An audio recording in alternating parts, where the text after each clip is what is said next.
Well, it's during times like these that we're all looking for a little bit more inspiration, and Green Spring Station is honoring those who are inspiring. They are giving their time, talent, and treasure to better our communities. One of them is Heather Hartley. She joins us now. Welcome. Thank you. Thank you for having me. So tell me a little bit more about She Inspires and how you got involved.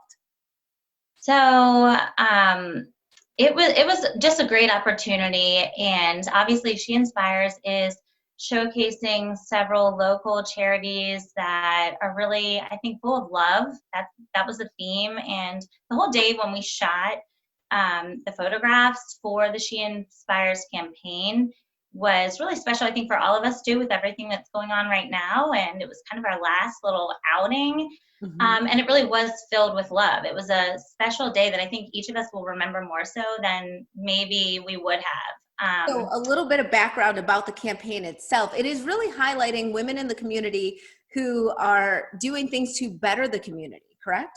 Yes, yes. And people, I think, who are really wholeheartedly involved with a certain organization and have a real draw. Yeah. And you could tell that each of these women just were incredible people. And they did the photo shoot, which we can now find in Baltimore Style magazine, correct? Yes, yep. How was the overall experience? And I'm wondering, in addition to that, just how important it is for you personally to give back. It's really important. It's funny, I had said for a few years before I got involved with Ronald McDonald House that I really wanted to get involved with a charity, but I just didn't have like one certain thing that was pulling me. And I actually thought it would be more animal related. And then we had our second child, our son Mick, and he was born with an unexpected, really serious health condition. And it was a surprise. We had no idea. And we live in Baltimore and we have Hopkins and we have great hospitals. So we thought everything would be okay.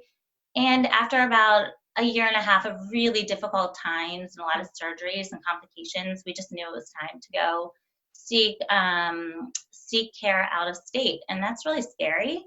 Mhm. But what I quickly learned was that it doesn't have to be, and it actually was maybe the best thing ever for us. And so through that experience, we really experienced around McDonald House, and I've seen how it can change the lives for kids and for families. And one thing that I noticed was, before all of this, I really thought the Ronald McDonald House charities were for mostly financial reasons. They help people with room and board and food and just keeping families together. Right. And so when we first went out of state, I didn't even book a room, just kind of thinking like, we'll be okay. And the social worker called me the couple days before and saw we weren't on the list and really convinced me to book a room, take advantage of it. And she really assured me there's so much more than the finances. And I'm so grateful that she did, because our son was 16 months the first time we went. And I mean, he was a baby, but he loved the Ronald McDonald statues. And we No. spent a lot of time with them, like a lot. Yeah. And but each trip, and we've been there 6 times, and the longest day we've been there is 2 weeks. And there's families that have been there for months and years.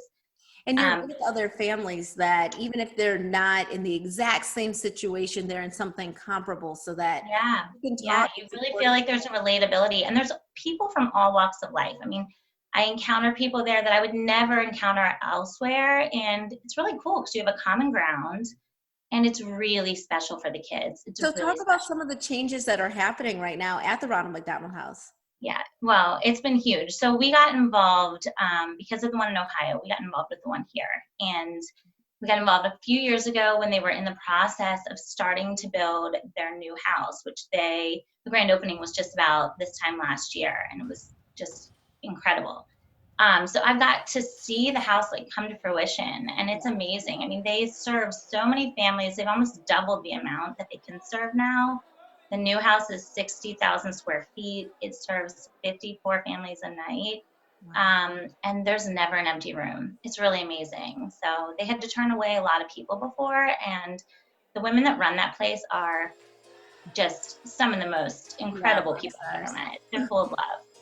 So people who are watching who want to support, how can we go about doing that and giving that love to the Ronald McDonald House? Well, The Ronald McDonald House is the operation budget is locally funded fully. So on donations, and that's always huge. But right now, it's really, really important because a lot of things have been affected. Our biggest fundraiser is the Red Shoe Shuffle, which unfortunately had to be virtual this year. And it's harder when you rely on this kind of funding. So and just the meals provided by people, so they can, any little dollar, any little amount, even a dollar, it really does actually add up and make a difference here. All right, Heather, thank you so much for sharing your story, for your volunteerism. And you can see Heather and the other women who are making a difference in Baltimore.